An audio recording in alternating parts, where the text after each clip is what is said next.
آج کی اچھی بات۔ آئیے پہلے ترجمہ سنتے ہیں۔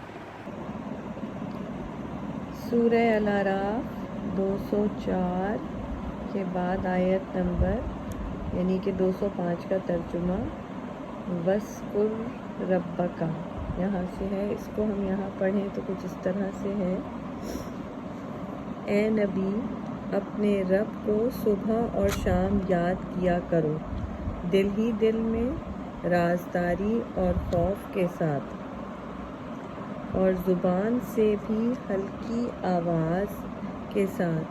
تم ان لوگوں میں سے نہ ہو جاؤ جو غفلت میں پڑے ہوئے ہیں۔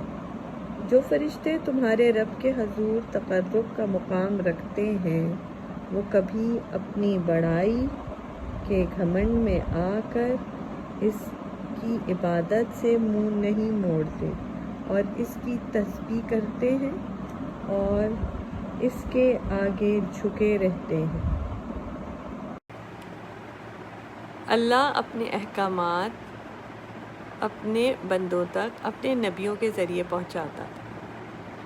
تو رسول اللہ صلی اللہ علیہ وآلہ وسلم کو میری سمجھ میں تو یہ آتا ہے کہ جب وہ اللہ رسول اللہ صلی اللہ علیہ وسلم کو کہہ رہا ہے کہ اپنے اللہ کو یاد کرو، تو رسول اللہ کو تو کہنے کی ضرورت نہیں تھی، وہ تو خود ہی اللہ کی یاد میں مشغول رہتے تھے اور پھر اللہ کے ہی کام کیا کرتے تھے۔ تو میرا خیال سے اس طرح سے بتانے کا مقصد یہ ہے کہ ہم بھی اللہ کی یاد میں مشغول رہیں، اور میرے خیال سے 5 وقت نماز جو ہم ادا کرتے ہیں، جو ایک نماز مشکل سے 5 سے 8 یا 10 منٹ کی ہوتی ہے، اس کے بعد اللہ تعالیٰ کہتا ہے کہ مجھے یاد کرتے رہو۔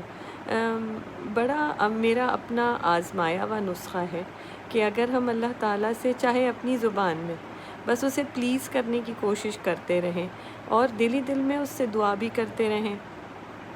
ہم اگر کوئی آیت پڑھیں، کوئی سورت پڑھیں، کسی اللہ کے نام کا ورد کریں، تو ہم دل ہی دل میں اللہ سے یہ بھی کہتے رہیں اللہ میری اس کوشش کو قبول کر لے، مجھ سے راضی ہو جا۔